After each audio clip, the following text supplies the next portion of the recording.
Hello friend, कैसे हो आप सब। मैं आज दोस्त एक बार फिर से आप सभी लोग का वेलकम करता हूं आप लोग के अपने YouTube channel lecture of engineering में।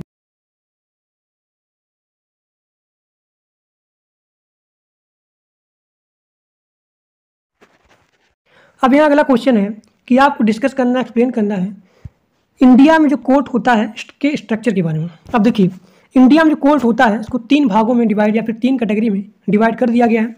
पहला हमारा होता है सुप्रीम कोर्ट, दूसरा हमारा होता है हाई कोर्ट और तीसरा हमारा होता है डिस्ट्रिक्ट कोर्ट। इसका देखिए इस प्रकार से होता है, नीचे हमारा होता है अदर कोर्ट, उसके बाद हमारा होता है डिस्ट्रिक्ट कोर्ट और उसके ऊपर हमारा होता है हाई कोर्ट और इसके ऊपर हमारा होता है सुप्रीम कोर्ट। क्या होता है? Supreme court. यानी आप नीचे से मूव कर सकते हो जस्टिस पाने के लिए। सबसे ऊपर हमारा होता है वो हमारा होता है कौन? Supreme court. अब यहाँ आगे देखिए, ये यहाँ पे the decision given by the supreme court are binding on all the court throughout the territory of the India. यानी इसके बाद, यानी अगर आपको एक सेकंड, अगर आपको यहाँ जस्टिस नहीं मिला, ये हमारा मान लीजिए डिस्ट्रिक्ट कोर्ट है, यहाँ पे हाई कोर्ट मान लीजिए है। सबसे पहले यहाँ नीचे हमारा होगा अदर कोर्ट, होगा अदर कोर्ट, ये हमारा हाई कोर्ट हो गया, यह हमारा सुप्रीम कोर्ट हो गया। अगर आप नीचे जाते हैं तो सबसे लास्ट हमारा होता है यहाँ, इसके बाद आप कहीं आप यहाँ नहीं मिलेगा, बस यही हमारा लास्ट है सुप्रीम कोर्ट। तो वही हमारा बोला जा रहा है कि the decision given by the supreme court are the binding on all the court throughout the territory of the India. यहाँ जो आपका टेरिटरी है पूरे इंडिया के अंदर, इसका पूरा यही हमारा होता है सुप्रीम कोर्ट। इसका चार्ट देख लीजिए, ये इधर, ये हमारा है hierarchy of the criminal justice system. किसके लिए? क्रिमिनल के लिए। सुप्रीम कोर्ट, उसके बाद हमारा आता है हाई कोर्ट। अब हाई कोर्ट के अंदर हमारा आ गया सेशन जज या फिर एडिशनल सेशन ऑफ द जज। इसके अंदर आता है असिस्टेंट सेशन जज और इसमें हमारा आता है चीफ जुडिशियल मजिस्ट्रेट और दूसरा हमारा होता है चीफ मेट्रोपॉलिटन मजिस्ट्रेट। अब इसमें हमारा आता है judicial magistrate of the class और इसमें हमारा आता है फिर इसी में स्पेशल जुडिशियल मजिस्ट्रेट। ये तो हमारा हो गया क्रिमिनल के लिए और ये हमारा हो गया सिविल जुडिशियल सिस्टम के लिए। यानी सुप्रीम कोर्ट के अंदर हाई कोर्ट के अंदर हमारा डिस्ट्रिक्ट कोर्ट। अब यहाँ देखिए, इसको दो एक क्लास में डिवाइड कर दिया गया, क्लास 1 और फिर क्लास 2। अब इसमें हमारा आ गया क्लास 2 में जो यहाँ पे कोर्ट होती है आप small cases for the metropolitan cities. और दूसरा हमारा होता है क्लास 3 के लिए कि मुंसिफ्स कोर्ट या फिर कोर्ट ऑफ द सब जज क्लास 3।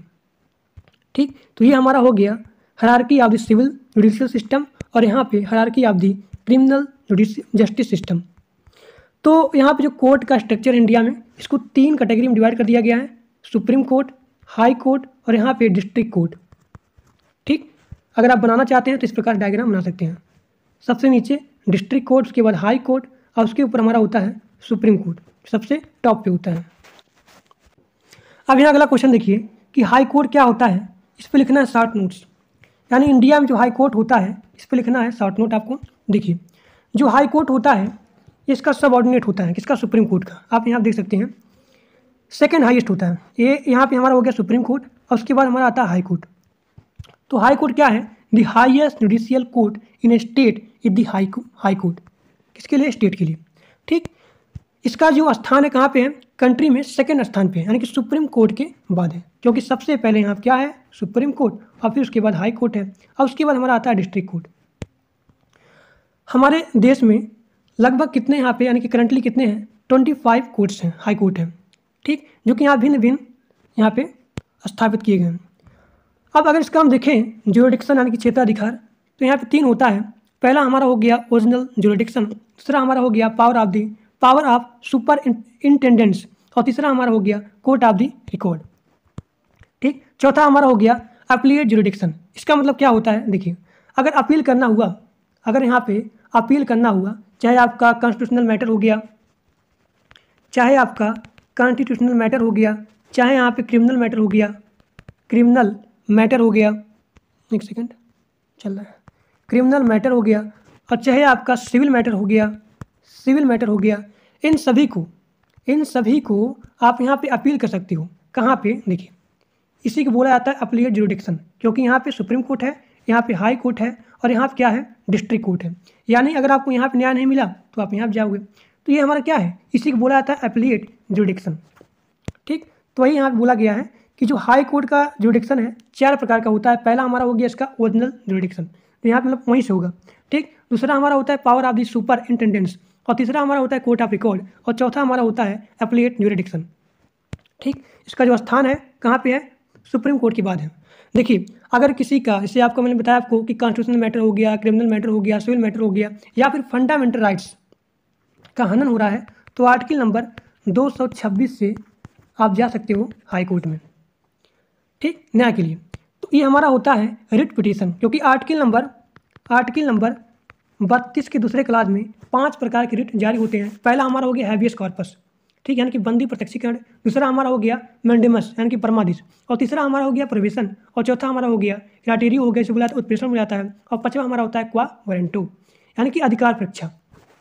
अब यहाँ देखिए यही हमारा हो गया कि रिट पिटीशन में हमारा आता है आर्टिकल नंबर 26 और यहाँ पे 27, ठीक, अपील करने के लिए। तो ये हमारा हो गया अपीलेट ज्यूरिडिक्शन, जो कि मैंने पूरा बता दिया आपको, सुप्रीम कोर्ट, हाई कोर्ट, फिर यहाँ पे आता है हमारा डिस्ट्रिक्ट कोर्ट।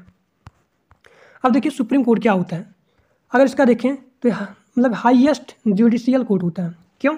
क्योंकि यहाँ पे सबसे ऊपर होता है, और यही हमारा क्या होता है, फाइनल होता है, फाइनल अपील इन दी कंट्री। सबसे मतलब यहाँ फाइनल नहीं होगा, लास्ट में सुप्रीम कोर्ट, हाई कोर्ट, यहाँ डिस्ट्रिक्ट कोर्ट।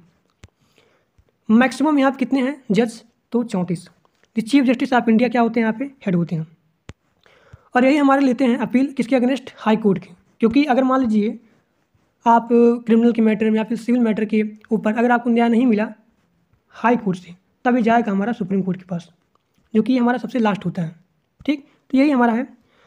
अगर मान लीजिए गवर्नमेंट अथॉरिटीज़ में कोई यहाँ पे डिस्प्यूट हो गया, ठीक, यहाँ स्टेट गवर्नमेंट में, इन दोनों में मान लीजिए अगर यहाँ पे डिस्प्यूट हो गया, तो इन सभी को यहाँ पे सुधार करेगा, कौन करेगा, solve, supreme court of India, ठीक।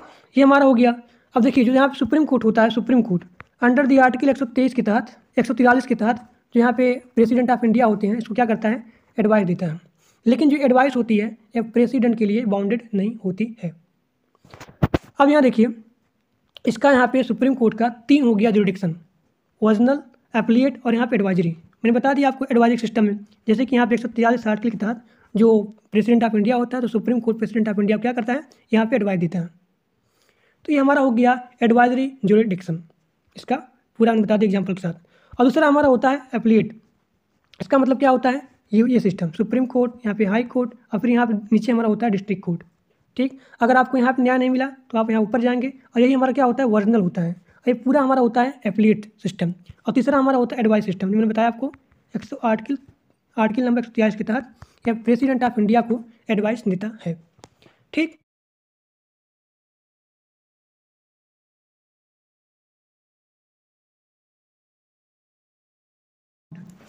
इंडियन इंडिपेंडेंस एक्ट 1947 का पहले बैकग्राउंड यहाँ पे देख लीजिए, फिर पीडीएफ आप लोग पढ़ लीजिएगा। क्या होता है कि ब्रिटिश में, यहाँ देखिए जो ब्रिटिश है, इस ब्रिटिश में जो पॉलिटिकल सिस्टम होती है, जो पॉलिटिकल सिस्टम है, पॉलिटिकल सिस्टम वो हो जाती है यहाँ पे चेंज। मतलब जो यहाँ पे कंजर्वेटिव पार्टी थी, कंजर्वेटिव पार्टी, यह कंजर्वेटिव पार्टी हो जाती है खत्म, डिसकंटिन्यूड। और यहाँ पे जो स्टार्ट होती है लेबर पार्टी, लेबर पार्टी, यही लेबर पार्टी बनाएगी क्या, गवर्नमेंट, और यही यहाँ पे ऐलान करेगी कि भारत को अब आज़ाद करना चाहिए। तो देखिए यानी जो यहाँ पे लेबर पार्टी है, लेबर पार्टी, यह यहाँ पे गवर्नमेंट बनाती है, ब्रिटिश गवर्नमेंट, या ब्रिटिश गवर्नमेंट बनते हैं कौन, क्लीमेंट इटली, क्लीमेंट इटली। और यही यहाँ पे 20 फरवरी 1947 को यहाँ पे डिक्लेयर करते हैं कि 30 जून 1948 को जो ब्रिटिश रूल है वो यहाँ पे हो जाएगी ख़त्म, और यहाँ पे सारा पावर दे दिया जाएगा किसको, इंडिया को। 20 फरवरी 1947 को इटली यहाँ पे डिक्लेयर करते हैं कि 30 जून 1948 को जो यहाँ पे ब्रिटिश रूल है वो यहाँ पे ख़त्म हो जाएगी, और सारा पावर दे दिया जाएगा किसको, इंडिया को। लेकिन यहाँ पे एक मामला फंस जाता है कि यहाँ पे जो मुस्लिम लीग है, मुस्लिम लीग यहाँ पे डिमांड करती है कि हमें सबसे पहले एक अलग कंट्री चाहिए। यानी यहाँ पे डिमांड करती है क्या, पाकिस्तान की, POK, पाकिस्तान की डिमांड करती है कि हमें एक अलग कंट्री की, मतलब एक हमें अलग कंट्री चाहिए। अब क्या होता है, अब यहीं से स्टार्ट हो जाता है हमारा कॉम्युनल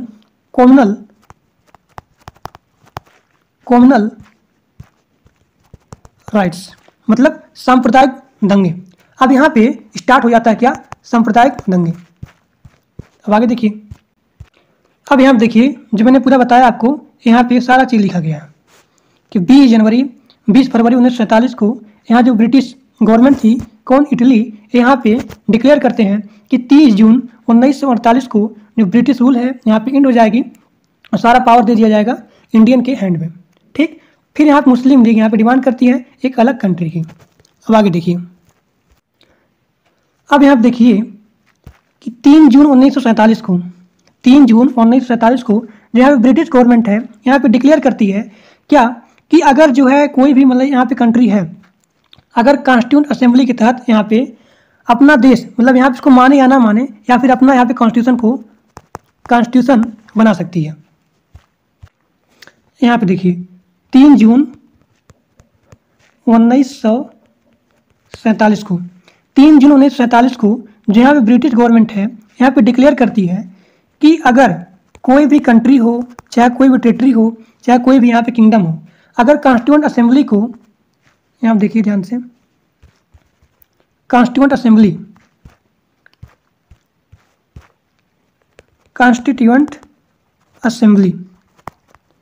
इस कॉन्स्टिट्यूंट असेंबली को अगर फॉलो नहीं करना चाहती है तो कोई बात नहीं, यहाँ पे खुद का यहाँ पे संविधान बना सकती है। यानी कोई भी राज्य हो, चाहे कोई यहाँ पे टेरिटरी हो, चाहे कोई यहाँ पे किंगडम हो, अगर ये कॉन्स्टिट्यूंट असेंबली को नहीं चाहती है, नहीं फॉलो करना चाहती है, तो खुद का यहाँ पे संविधान बना सकती है। अब जैसे प्रस्ताव आता है, जैसे यहाँ पे प्रस्ताव आता है, प्रपोजल आता है, तैसे यहाँ पे जो मुस्लिम लीग है, मुस्लिम लीग ये तो यहाँ पे हो जाएगी खुश। यानी कि जो लॉर्ड माउंटबेटन योजना है, यहाँ देखिए जो यहाँ पे लॉर्ड माउंटबेटन योजना, यहाँ देखिए जो लॉर्ड माउंटबेटन योजना है, इसे कहते हैं पार्टीशन प्लान। यहाँ दोनों, कांग्रेस को भी और यहाँ मुस्लिम लीग, दोनों लोग यहाँ पे इसको एक्सेप्ट कर लेते हैं। ठीक, अब यहाँ देखिए इंडियन इंडिपेंडेंस एक्ट 1947 का फीचर, वो पूरा बैकग्राउंड था। अब यहाँ इसका फीचर देखिए कि यहाँ पे जो ब्रिटिश रूल है इंडिया में, ये क्या हो जाती है, कंप्लीट हो जाती है, और 15 अगस्त 1947 को हमारा देश सोवरियन स्टेट बन जाता है। यानी हमारा देश खुद के मामले में यहाँ पे अपना इंटरनल मैटर, इंटरनल अफेयर या फिर डिस्कस कर सकता है। ये हमारा होता है सोवरियन स्टेट। तो 15 अगस्त 1947 को हमारा देश क्या हो गया, स्वतंत्र हो गया और सोवरियन स्टेट बन गया। यानी यहाँ पे किसी बाहरी देश का कोई यहाँ पे कंट्रोल नहीं रहेगा। अगला फीचर इसका यह है कि partition of the India and creation of the 2 independent dominion, कौन, इंडिया और पाकिस्तान, यहाँ पे दो यहाँ पे कंट्री क्रिएट होते हैं। The right to secede from the British government wealth, commonwealth. और देखिए यहाँ पे जो यहाँ पे वायसराय का ऑफिस था, इसको यहाँ पे समाप्त कर दिया गया। And provided for the east dominion a governor general who are the appointed by the British king. यहाँ पे जो वायसराय था इसको यहाँ पे समाप्त करके और एक यहाँ पे अलग बनाया गया गवर्नर जनरल। इस गवर्नर जनरल को यहाँ पे ब्रिटिश क्राउन के द्वारा यहाँ पे इसकी नियुक्ति की गई, जो यहाँ पे डोमिनियन कैबिनेट के एडवाइस पर काम करेंगे। ठीक, अगला फीचर्स का दिया गया है कि government in Britain was to have no responsibility with respect to the government of India और पाकिस्तान। ठीक, अब आगे देखिए, अब यहाँ देखिए अगला फीचर यहाँ पे दिया गया है, the act empowered constituent assembly. इसका मतलब देख लीजिए ये क्या बोल रहा है। इसका मतलब बोला गया है कि इंडियन इंडिपेंडेंस एक्ट 1947, IIA 1947, इसके द्वारा कहा गया कि जो यहाँ पे कॉन्स्टिट्यूएंट असेंबली है, कॉन्स्टिट्यूएंट असेंबली किसका, पाकिस्तान का और यहाँ पे इंडिया का, पाकिस्तान का और यहाँ पे इंडिया का। अगर यहाँ पे ब्रिटिश गवर्नमेंट यहाँ पे कोई भी कानून पास करती है, कोई भी लॉ अगर पास करती है, तो चाहे दोनों देश माने या फिर ना माने, यानी कि ये यहाँ पे अपना त्याग पत्र, मतलब त्याग इसको दे सकते हैं, ये चाहे माने या ना माने, यानी खुद का यहाँ पे लॉ अपना क्रिएट कर सकते हैं, खुद का कानून पारित कर सकते हैं। यानी पूरा छूट दे दिया गया, चाहे आप कानून को मानो या ना मानो, आप खुद का एक कानून को क्रिएट कर सकते हो। यानी सारे यहाँ पे जितने स्टेट थे, यहाँ पे जो प्रिंसेस थे, ये क्या हो गए, इंडिपेंडेंस हो गए, पूरा एकदम स्वतंत्र हो गए। अब देखिए एक अलग यहाँ पे कारण हो गया, ये इधर देखिए। अब बहुत यहाँ पे क्या हुआ कि जो छोटे मोटे यहाँ पे थे राजा थे, the act granted freedom to the Indian princely state either to join और डोमिनेट ऑफ द इंडिया और पाकिस्तान। चाहे यहाँ पे इंडिया में चाहे यहाँ पाकिस्तान में ज्वाइन होना चाहते हैं या फिर नहीं होना चाहते हैं तो मत होइए, या फिर अपना यहाँ पे खुद का देश बना करके आप स्वतंत्र हो जाइए। अब क्या हुआ कि जहाँ पे छोटे छोटे टेरिटरी थे, राज्य थे, किंगडम थे, ये अपना खुद का यहाँ पे देखिए, यहाँ पे जो छोटे छोटे यहाँ पे स्टेट थे, किंगडम थे, जो राजा थे, जो यहाँ पे राजा थे, ये चाहते थे कि हम ना यहाँ पे इंडिया में जाएं और ना यहाँ पे मैं पाकिस्तान में जाऊँ। ये लोग चाहते थे कि भाई जैसे हम लोग पहले थे उसी प्रकार से हम लोग खुद अपना एक छोटा छोटा देश बनाएं और यहाँ पे मतलब कि शासन करें। यानी कि ये ना यहाँ पे इंडिया में जाना चाहते थे ना यहाँ पे पाकिस्तान में जाना चाहते थे।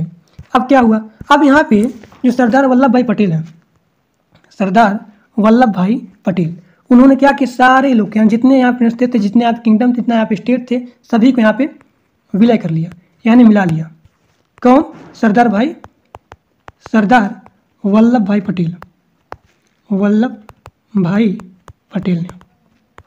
क्यों? क्योंकि जितने यहाँ पे छोटे छोटे यहाँ पे स्टेट थे, सारे लोग यहाँ पे खुद का अपना एक देश बनाना चाहते थे, ये यहाँ पे खुद का अपना एक कंट्री बनाना चाहते थे।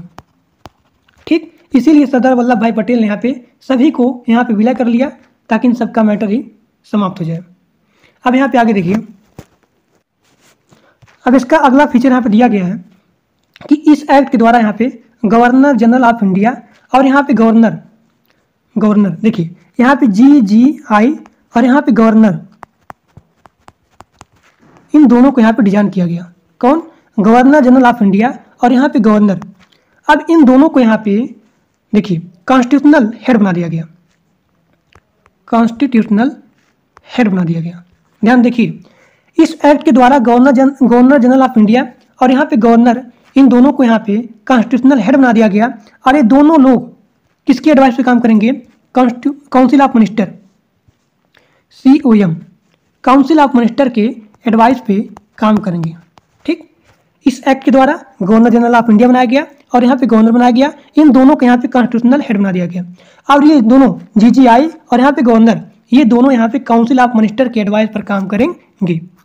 ठीक, अब देखिए यहाँ पे अगला फीचर, मध्य रात्रि 14 से 15 अगस्त 1947 को ब्रिटिश रूल यहाँ पे क्या हो गया? एंड हो गया। और सारा पावर यहाँ पे दे दिया गया किसको? इंडिया को और यहाँ पे पाकिस्तान को। अब देखिए अगला फीचर, अब यहाँ देखिए लॉर्ड माउंटबेटन को यहाँ पे बनाया गया सबसे पहले गवर्नर जनरल। ठीक, Lord Mountbatten become the first governor general. और उसके बाद सबसे पहले इनको बनाया गया पंडित जवाहरलाल नेहरू को प्राइम मिनिस्टर, वो भी क्या? Independent prime minister. और उसके बाद 1946 में आता है हमारा कॉन्स्टिट्यूंट असेंबली मतलब संविधान सभा बनाया गया। यहाँ पे देखिए 1946 में बनाया जाता है कॉन्स्टिट्यूएंट